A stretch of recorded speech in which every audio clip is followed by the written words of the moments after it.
I was 63 years old and I was sleeping in a storage unit. Not because I had to, because I chose to, because I needed them to believe I was gone. And the only way to make someone truly believe you are gone is to disappear completely. No phone calls, no check-ins, no trail of any kind.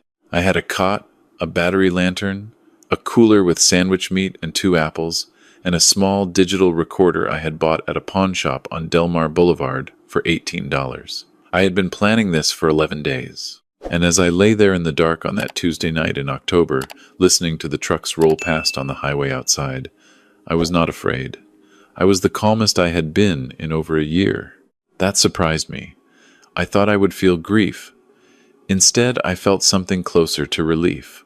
Let me go back to the beginning, because none of this will make sense unless you understand what kind of man I was before all of this happened, what kind of life I had built, and how completely I trusted the people who were about to take it from me.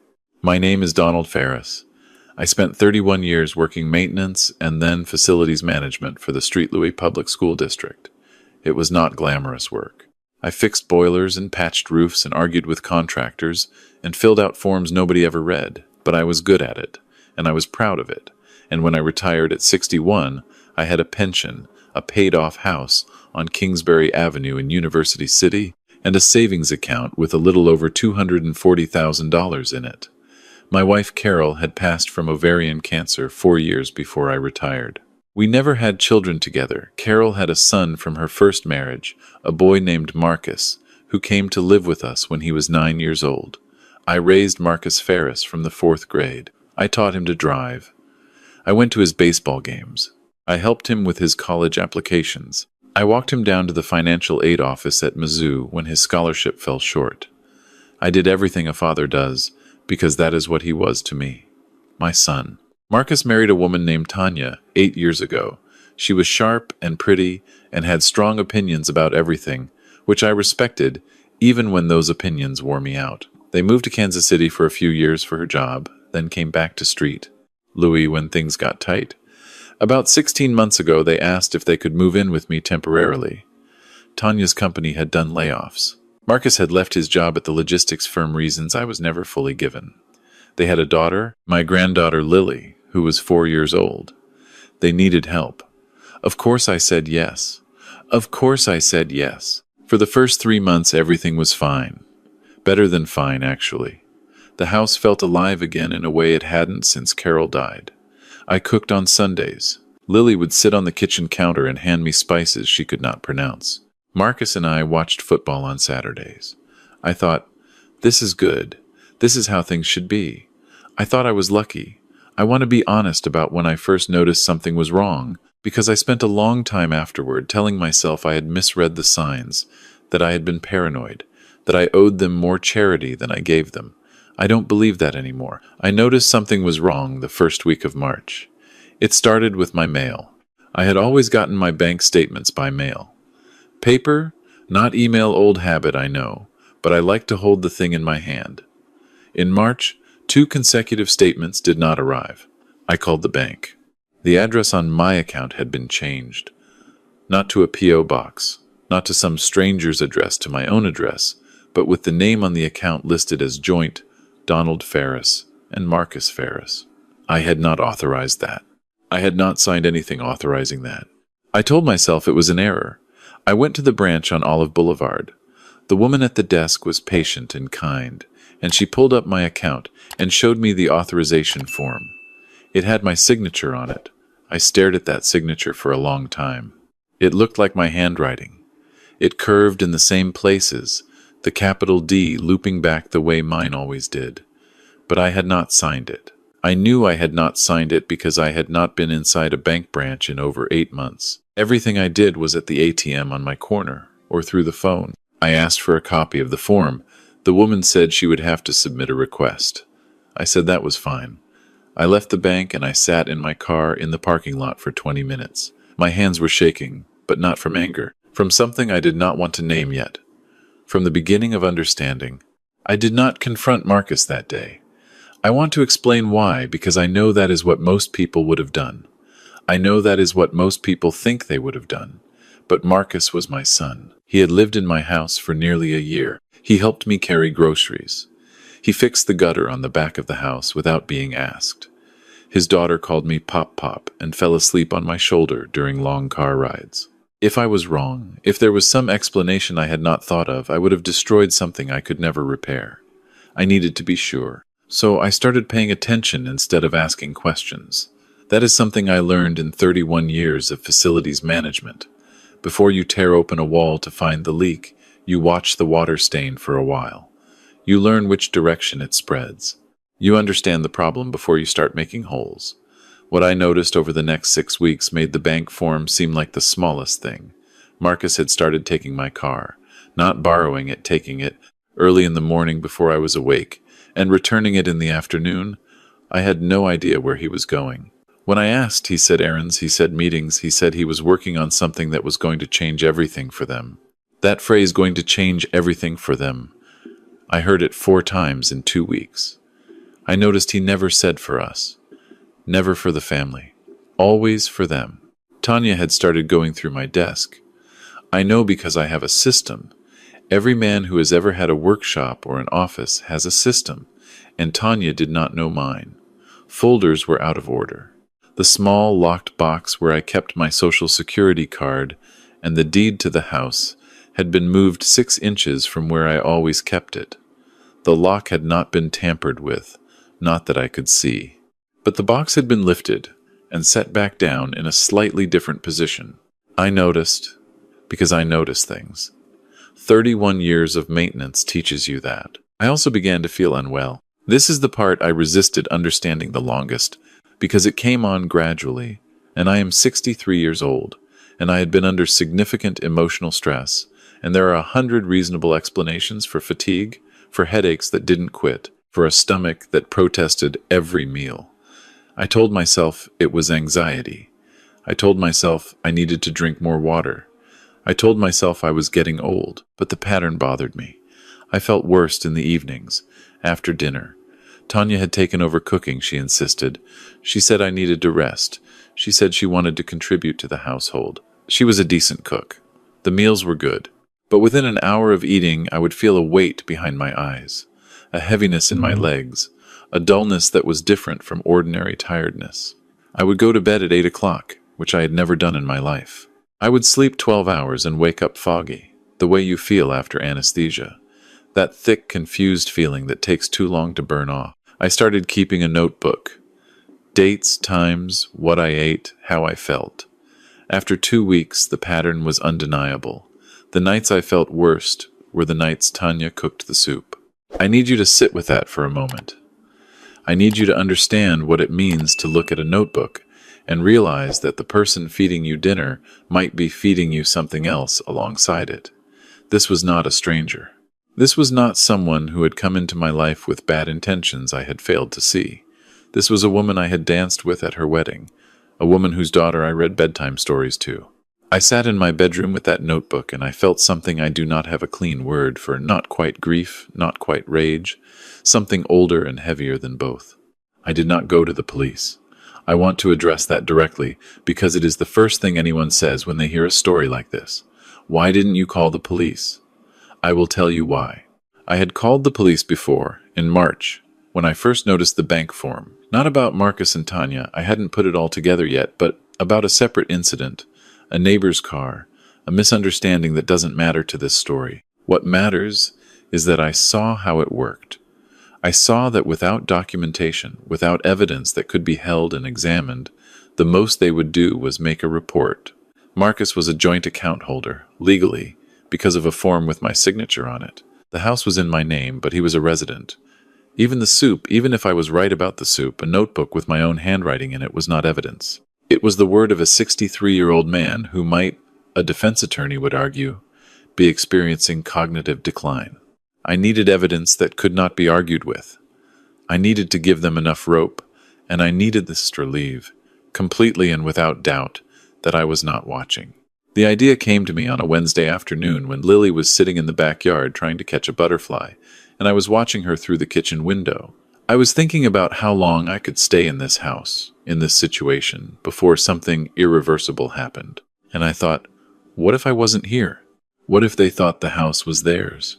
The next morning, I told Marcus I had been thinking about taking a trip. There was a man I had known from the district, a friend, retired now, living down in Biloxi, who had been asking me to come visit for 2 years. Marcus's face when I said it, I want you to understand what I saw there.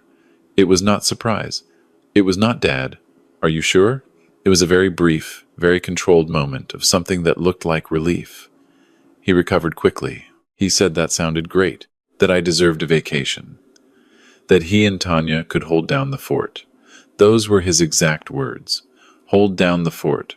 I bought a bus ticket to Biloxi. I let Marcus see the ticket.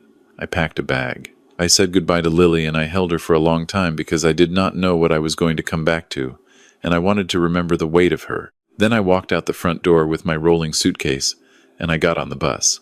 I rode it for 45 minutes, to the station downtown, and then I got off and called a cab and went to a self-storage facility on Page Avenue where I had rented a unit 3 days earlier, under a billing address for a P.O. box I had opened the same week.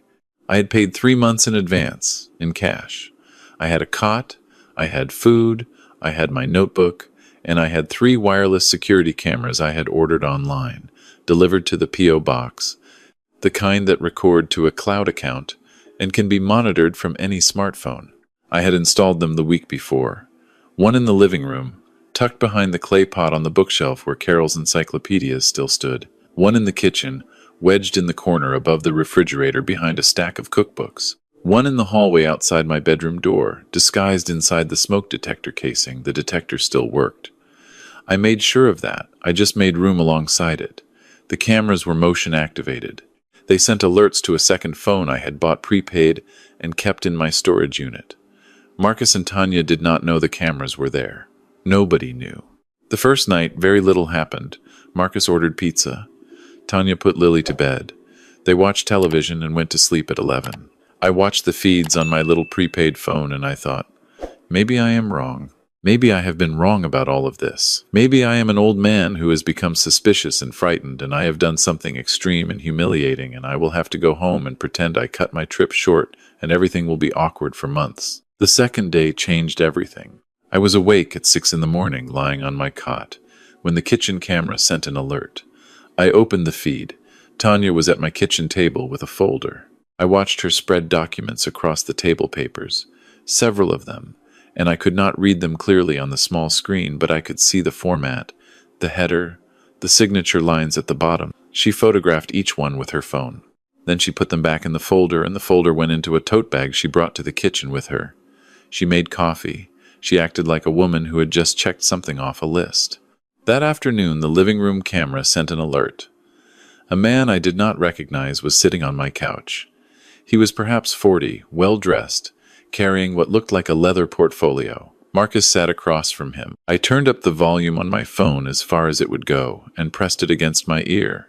The sound quality was not perfect, but I caught enough. The man kept saying the word appraisal.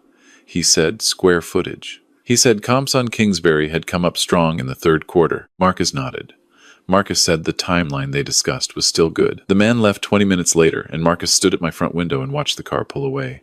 And the expression on his face, I have never seen my son look like that before. It was the look of a man calculating something. Not a feeling. A number. They were going to sell my house. I sat on my cot in the dark for a long time after that. The storage unit smelled like cardboard and motor oil, and I sat there and I thought about the 9-year-old boy I had picked up from school on the first day I was officially his stepfather. The boy who had been so quiet on the drive home because he was afraid I would find him to be a disappointment. I thought about all the years since. I thought about how love can be completely real and still not protect you from certain things. The grief came then, finally, and I let it come. I sat with it, and then I picked up my notebook, and I wrote down what I needed to do. I needed the forgery. Here is the thing about patience. Most people mistake it for passivity. They think a patient man is a man who is waiting and hoping. That is not patience. Patience is waiting with a purpose. I had been patient my entire career, because in facilities management, if you react to the crisis instead of managing toward the solution, you spend your whole life running from fire to fire, and nothing ever actually gets fixed. I had learned to see 5 steps ahead. I had learned to let a situation develop until you understand it completely. And I was not done understanding this one yet. I called my attorney. His name is Gerald Okafor, and I had used him for Carol's estate and for a property dispute with a neighbor 6 years ago, and I trusted him completely. I called him from my prepaid phone, and I told him what I had. He was quiet for a long time. Then he asked how solid the camera footage was. I told him I had 3 angles, motion activated, time-stamped, backed up to a cloud server he could access. He said, "Don't go home yet." He said, "We need to know what they're planning to sign and when." He said, "If you can get me the forged authorization documents, we may not even need to go to trial." I told him I thought I knew how to get them. On the 4th day, the kitchen camera showed me something that made my blood go cold in a different way than it had before. It was 7 in the evening. Tanya was at the stove. She ladled soup into a bowl. The soup, the same one, the dark broth one she made with mushrooms and onions and whatever else was in it. She set it on the counter. And then she opened the cabinet above the stove, the cabinet where I kept vitamins and the occasional aspirin, and she took something out. A small brown bottle, no larger than a travel-sized shampoo. She put something from that bottle into the soup. She stirred the soup.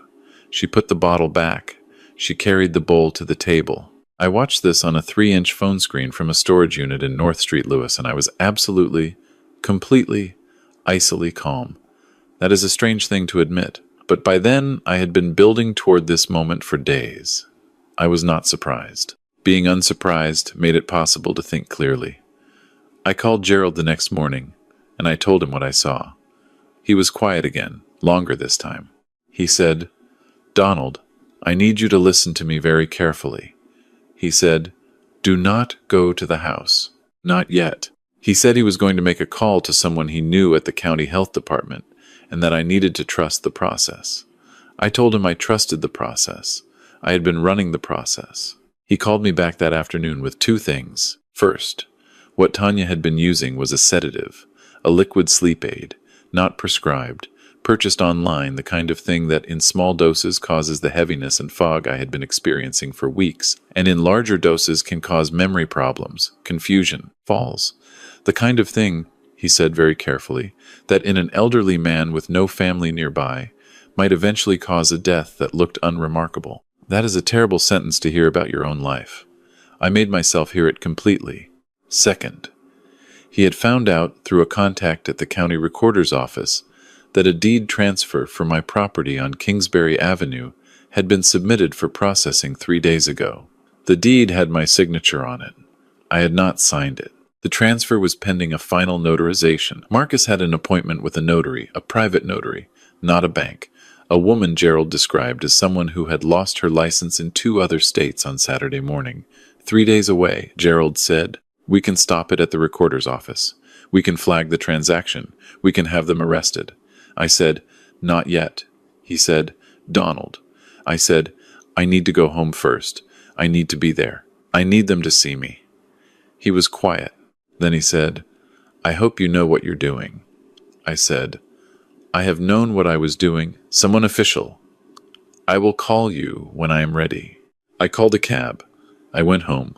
It was a Thursday evening when I walked through the front door of my own house with my rolling suitcase, and the look on Marcus's face when he heard the key in the lock, I will never forget it. He came around the corner from the kitchen and he stopped dead in the hallway, and the color left his face in a way I had only ever seen happen to people who believed they were safe and suddenly understood they were not. Tanya appeared behind him a second later. She had a wooden spoon in her hand. The domestic detail of it, almost absurd against the moment. I said, "My trip got cut short." I said it pleasantly. I said I had missed Lily and there was no reason to stay away. Marcus recovered fast. He was always good under pressure, my son. He said of course he was glad I was back. Tanya smiled and said she would set another place for dinner. I said that sounded wonderful. I set my suitcase by the door. I sat down at the kitchen table. I watched Tanya's hands while she cooked. She did not go to the cabinet above the stove. That night after everyone was in bed, I sat at that table until 2 in the morning, and I thought about every moment of the last 16 months. I thought about who Marcus had been before Tanya, and I thought about who he was now, and I thought about whether those were the same person, or whether something had happened between them that had slowly changed the direction they were pointed. I do not know the full answer to that even now. What I know is that he knew. He knew what was in that soup, and he ate at the same table and let it happen.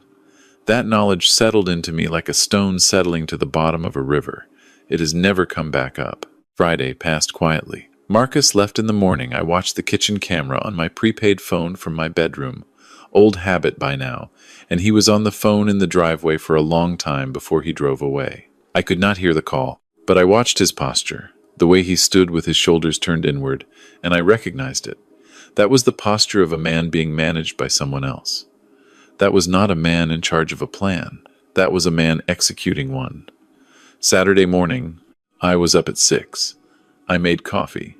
I was sitting at the table when Marcus came downstairs at 7:30, dressed in clothes that were a little too careful for a Saturday. The kind of dressed up but casual that people do when they have a meeting they are trying not to look like a meeting. He said he had some errands to run. He said he would be back by noon. I said, "Of course, take your time." He left at 8:15. I gave him 12 minutes. Then I called Gerald. Gerald had 2 people outside. A detective from the county prosecutor's office named Reyes, who I had spoken with twice over the phone that week, and who had reviewed the camera footage Gerald had submitted, and a second officer. They had a warrant. They had a notary fraud specialist from the state attorney's office, who had been briefed on the pending deed transfer.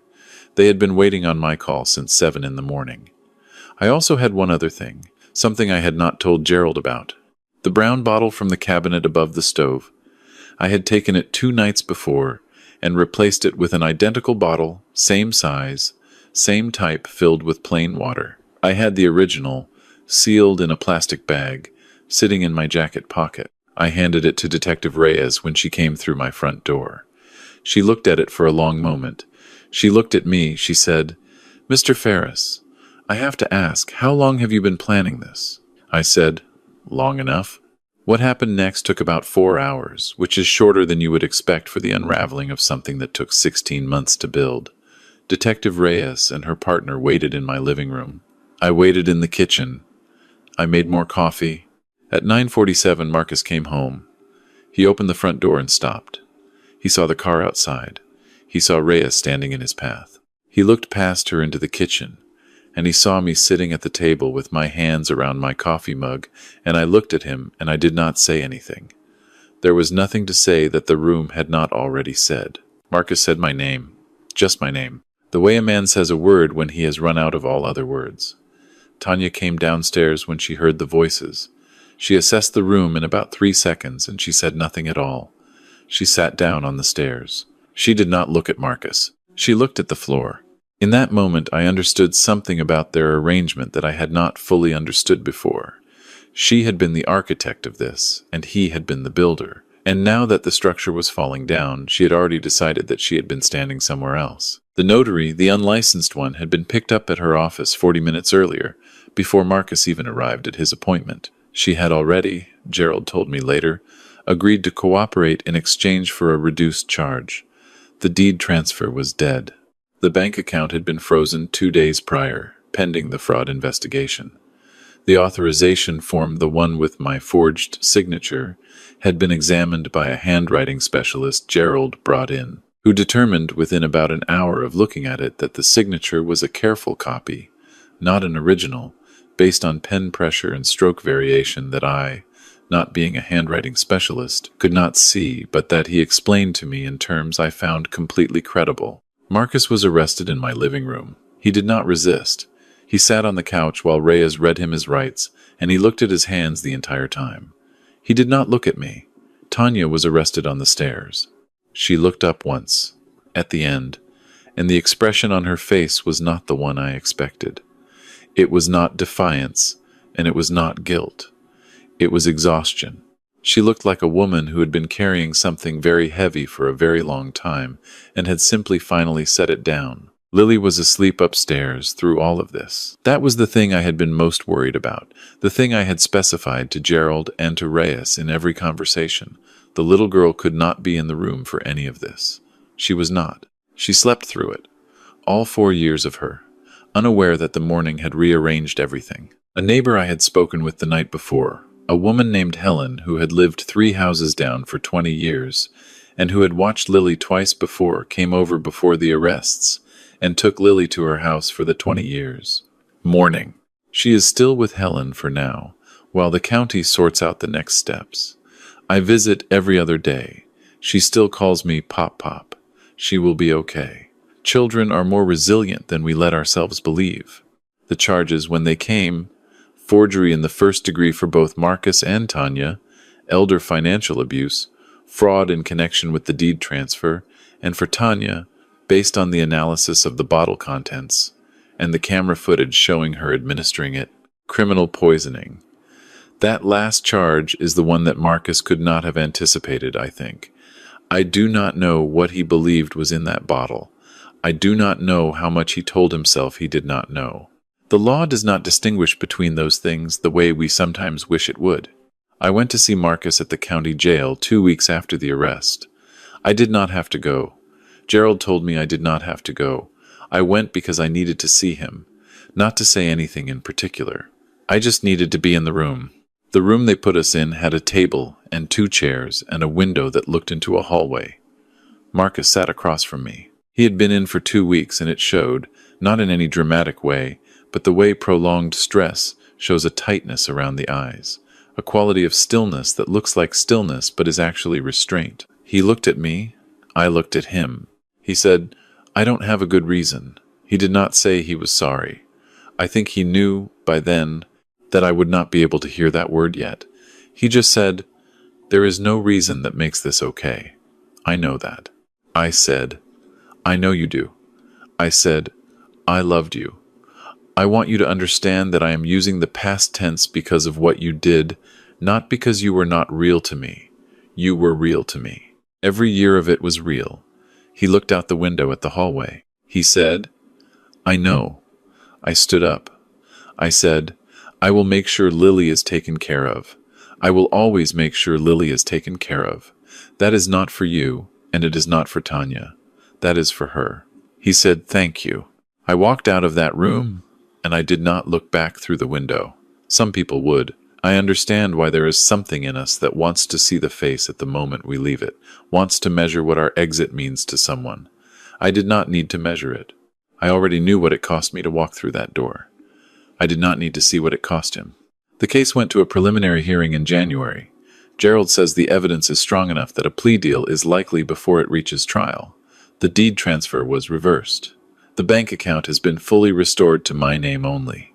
The handwriting specialist's report has been filed as evidence. The video footage has been reviewed, cataloged, and described in terms that Gerald said made the prosecutor's office very interested in moving forward quickly. The bottle is in an evidence locker. That little brown bottle that I lifted from the cabinet above my own stove while my son and his wife slept down the hall. That bottle is the most important $18 I ever spent. No, the cameras were. The bottle was free. I've been alone in my house for 3 months now. Helen brings Lily over on Tuesday afternoons and sometimes Sundays. I am learning to cook things Lily likes, which mostly means things that are orange, sweet potatoes, macaroni and cheese, carrots with honey. She is adjusting. 4-year-olds adjust the way water adjusts. They find the shape of whatever container they are in. She does not ask about her parents as often as she did in the first few weeks. She asks me sometimes what sad means, which tells me she understands more than she lets on. I try to tell her the truth in the simplest available form. I had dinner last week with the man from Biloxi, my old friend from the district, who actually drove up to see me when he heard what happened. We sat on my porch in the November cold, and we drank coffee, and he said, "Donald, how did you know? How did you know something was wrong early enough to get ahead of it?" I told him what I always tell people who ask me that. I said, 31 years of maintenance. I said, you learn to notice when the system is not running the way it should. Not the catastrophic failures. Those are easy. You learn to notice the small wrong sounds, the thing that is slightly off pitch, the thing that makes you think that is not quite right, and file it away, and come back to it. He said, most people would have asked. They would have confronted it. I said, I know. And if I had asked, they would have had an explanation. They had explanations ready for everything. I could see that, looking back. The bank form, the mail, the appraisal, all of it would have had a story. Reasonable stories. Plausible stories. And I am a man who loved my son, and I would have chosen to believe the reasonable story because believing it hurt less. Confrontation is a gift to the person you confront if they are prepared for it. Silence is a gift to yourself if you use it the right way. He was quiet for a while. Then he said, "Are you okay?" I thought about that for a long time before I answered. Not because I was deciding what to say. I was deciding what was true. I said, "I am not sure okay is the right word." I said, "I am intact. I have my house. I have my finances. I have Lily on Tuesday afternoons. I have the rest of whatever time I have left. And I intend to use it for things that actually belong to me." I said, "There are days when I wake up and the grief of it sits on my chest like something physical. There are days when I pick up something in this house, a photograph, a coffee mug, a baseball Marcus brought home from his first professional game in 2009, and I have to put it down and walk away. There are days when the worst feeling is not the betrayal. The worst feeling is wondering how much of what I saw in him over 30 years was real and how much was performance. I do not think I will ever fully answer that question. I have decided to stop trying. What I know is this. I walked into a storage unit on Page Avenue with a cooler and a cot and a plan, and I walked out of it with my life. I know that I did not wait to be rescued, and I did not wait for someone to believe me, and I did not give anyone the chance to explain away what I already knew. I know that the 11 days I spent in that unit were the 11 most clarifying days of my life, not because I figured anything out, but because I gave myself the space to see clearly without the noise of their presence clouding the picture. And I know that somewhere in my house there is a baseball from 2009 that I have not thrown away. I do not know if I ever will. That is the honest truth about grief. It does not resolve, it relocates. It finds a shelf to sit on. You walk past it. You learn to keep walking. My name is Donald Ferris. I am 63 years old. I sleep in my own bedroom now. My granddaughter is learning to say sweet potato without making a face. I am more than okay. I am here,